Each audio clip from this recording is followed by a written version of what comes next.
क्रांति मीडिया में आपका स्वागत है। मैं हूं संदीप शर्मा। किसी भी खेल के दो पहलू होते हैं, हार और जीत।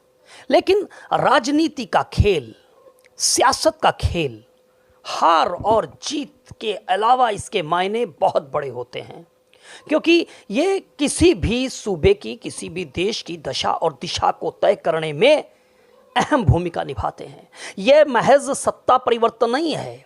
हार और जीत के साथ में सिर्फ सत्ता परिवर्तन नहीं होता है, बल्कि ये लोगों की, वहाँ पर रहने वाले जो बाशिंदे हैं, उस देश के जो नागरिक हैं, उस सूबे में रहने वाले जो लोग हैं, उनकी किस्मत भी जो है वो इसी पर तय होती है। उनका भविष्य की दशा और दिशा भी इसी से तय होती है। देश की सियासत की बात करें तो आज दो बड़ी खबरें निकल कर आ रही हैं। ये खबर जो आज जो हलचल इसने तेज़ कर दी है, ये भी देश की सियासत की दशा और दिशा को तय करेगी। पहली खबर, भारत के दो राज्यों के जो है चुनावों का बिगुल बज चुका है, महाराष्ट्र और झारखंड। दोनों सूबों में जो है वो चुनाव हैं। 23 तारीख को नतीजे आ जाएंगे, पता चल जाएगा कि भाई झारखंड में किसकी सरकार बन रही है, महाराष्ट्र में किसकी सरकार बन रही है। महाराष्ट्र में एक चरण में चुनाव हो रहे हैं, जबकि झारखंड में 2 चरण में चुनाव होंगे। 13 तारीख को और 20 तारीख को चुनाव हैं झारखंड में, जबकि 20 तारीख को महाराष्ट्र में 20 नवंबर को चुनाव हैं। 23 नवंबर को नतीजे आ जाएंगे। अब देखना होगा कि इन सूबों में सरकार किसकी बनती है। अगर झारखंड की बात करें तो झारखंड में झारखंड मुक्ति मोर्चा, आरजेडी और कांग्रेस की मिलीजुली सरकार है। वहीं पर भारतीय जनता पार्टी जो है वो महाराष्ट्र में वापसी करेगी, ये देखना होगा, क्योंकि हरियाणा में भारतीय जनता पार्टी ने जो प्रदर्शन किया है वो अनपेक्षित था। किसी को उम्मीद नहीं थी। तमाम एग्जिट पोल जो थे वो कुछ और जता रहे थे, लेकिन एग्जैक्ट पोल के नतीजे कुछ और आए। इससे भारतीय जनता पार्टी का विश्वास जो है बढ़ा है। जैसा कि कहा है कि सियासत में हार और जीत के बहुत मायने हैं। हार किसी भी खेल के अंदर जो है वो किसी भी टीम के लिए, किसी भी पार्टी के लिए जो है उसका मोरल डाउन करती है। वहीं कुछ उस हार से सबक भी लिए जाते हैं, तो वहीं जीत जो है वो आत्मविश्वास को दोगुना कर देती है। जैसे अभी 2019 के चुनावों की बात करें तो भारतीय जनता पार्टी ने बहुत शानदार जीत 303 सीटें हासिल की थीं। वहीं जब 2024 के चुनाव आए तो मात्र 240 सीटें भारतीय जनता पार्टी ने हासिल की। इससे भारतीय जनता पार्टी के आत्मविश्वास को ज़रूर धक्का लगा। लेकिन हरियाणा में उसके बाद जैसे नतीजे आए हैं, उससे भारतीय जनता पार्टी का अब विश्वास जो है वो फिर जो है वो बढ़ता हुआ दिखाई दे रहा है। इसी तरह से कांग्रेस पार्टी भी जो है वो खूब आत्मविश्वास लिए घूम रही थी, लेकिन हरियाणा के अंदर उसे मुंह की खानी पड़ी। अब ये देखना होगा कि इन चुनावों में जो है वो क्या प्रदर्शन होता है। हालांकि महाराष्ट्र के अंदर जो है वो भारतीय जनता पार्टी और कांग्रेस में सीधा मुकाबला नहीं है। हालांकि हरियाणा में तो सीधी टक्कर थी, आमने सामने की टक्कर थी।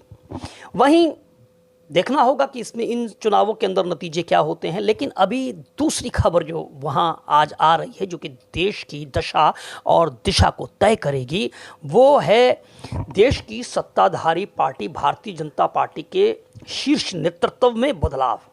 भारतीय जनता पार्टी के राष्ट्रीय अध्यक्ष की जो है वो नए राष्ट्रीय अध्यक्ष बनने जा रहे हैं, यानी कि भारतीय जनता पार्टी के संगठनात्मक चुनाव की प्रक्रिया जो है वो तेज हो गई है। आज भारतीय जनता पार्टी ने अपने मुख्य चुनाव अधिकारी की घोषणा कर दी है। के लक्ष्मण को मुख्य चुनाव अधिकारी के रूप में भारतीय जनता पार्टी ने उनकी घोषणा कर दी है, और के साथ में 3 सहयोगी रहेंगे। इसमें नरेश बंसल हैं, भारतीय जनता पार्टी के जो हैं वो राष्ट्रीय सह कोषाध्यक्ष हैं। इसके साथ साथ में संबित पात्रा हैं और रेखा वर्मा। ये लोग जो हैं ये जो हैं के लक्ष्मण के साथ में जो हैं भारतीय जनता पार्टी के जो सांसद हैं, भारतीय जनता पार्टी के नेता हैं, मुख्य चुनाव अधिकारी बनाए हैं, उनके साथ में सहयोग करेंगे। तो ये टीम जो है 4 लोगों की भारतीय जनता पार्टी ने गठित कर दी है। वहीं अब भारतीय जनता पार्टी का अगला अध्यक्ष कौन होगा? जेपी नड्डा, जिनका कार्यकाल जो है वो लगातार बढ़ाया जाता रहा, और अब उनकी जगह पर भारतीय जनता पार्टी का चेहरा कौन होगा, ये सवाल सबसे बड़ा है। क्योंकि भारतीय जनता पार्टी ने खुद ही एक व्यक्ति एक पद का जो अपना जो उन्होंने एक रखा हुआ है, नियम रखा है, उसके मुताबिक जो है अभी हाल ही में मोदी कैबिनेट के अंदर 2024 मोदी कैबिनेट के अंदर जो है उन्हें कैबिनेट मंत्री बनाया गया है जेपी नड्डा को। लिहाजा कार्यकाल भी उनका समाप्त हो रहा है। ऐसे में अब सवाल यह है कि अगला चेहरा भारतीय जनता पार्टी का कौन होगा। तो कई नाम भारतीय जनता पार्टी में जो हैं वो सियासी फिजाओं में तैरते हुए नज़र आ रहे हैं। एक नाम जो है वो विनोद तावड़े का है, भारतीय जनता पार्टी के जो हैं वो राष्ट्रीय महामंत्री हैं।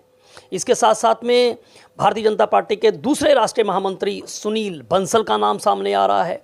वहीं शिवराज सिंह चौहान जो कि पूर्व मुख्यमंत्री हैं मध्य प्रदेश के, उनका नाम आ रहा है। इसके साथ वसुंधरा राजे सिंधिया, ये भी पूर्व मुख्यमंत्री हैं, इनका नाम आ रहा है। वहीं मनोहर लाल खट्टर का नाम भी जो है वो अध्यक्ष पद के लिए आ रहा है। तो हमने आपको बताया है कि शिवराज चौहान, मनोहर लाल खट्टर, इसके साथ साथ में जो है वो देवेंद्र फडणवीस का नाम भी जो है वो सियासी फिजाओं में चल रहा है। तो ये तमाम नाम जो हैं वो इस समय इनकी अटकलें, इनके कयास लगाए जा रहे हैं कि इनको भारतीय जनता पार्टी की इनमें से किसी एक चेहरे को कमान सौंपी जा सकती है। हालांकि पीछे हमने देखा है कि संजय जोशी का नाम भी जो है वो खूब चला, लेकिन संजय जोशी को भारतीय जनता पार्टी का अध्यक्ष पद सौंपा जाएगा, इस बात को लेकर संशय है। क्योंकि भारतीय जनता पार्टी में अमित शाह और मोदी शाह की जो जोड़ी है, उनको और उनकी इस लॉबी को जो है संजय जोशी का नाम स्वीकार्य नहीं होगा। ऐसे में नहीं लगता है कि संजय जोशी को भारतीय जनता पार्टी का राष्ट्रीय अध्यक्ष बनाया जाएगा। हालांकि इसमें बड़ी अहम भूमिका जो होती है वो राष्ट्रीय स्वयंसेवक संघ की इसमें रहेगी।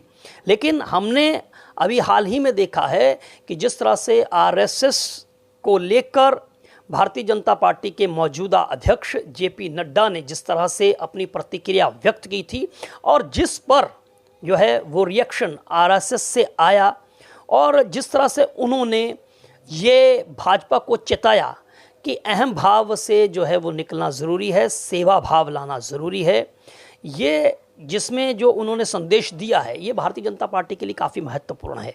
और भारतीय जनता पार्टी के अंदर राष्ट्रीय स्वयंसेवक संघ की क्या भूमिका है, इस बात से कोई इनकार नहीं किया जा सकता है। क्योंकि भारतीय जनता पार्टी जिस धरातल पर खड़ी है उसकी जो ज़मीन है वो आरएसएस ही है, राष्ट्रीय स्वयंसेवक संघ ही है। क्योंकि उसको खाद पानी देने का काम, उसका पोषण का काम, उसको मजबूती देने का काम जो है, उसकी जो जड़ों को मजबूत करने का काम है वो आरएसएस ही करती है। ऐसे में आरएसएस की भूमिका को नकारा नहीं जा सकता है। लेकिन इस बात से भी इनकार नहीं किया जा सकता है कि इस बात की संभावनाएं बहुत कम हैं कि संजय जोशी को भारतीय जनता पार्टी के राष्ट्रीय अध्यक्ष पद पर जो है वो उनको बिठा दिया जाएगा। ऐसी संभावनाएं कम से कम अभी नज़र नहीं आ रही हैं।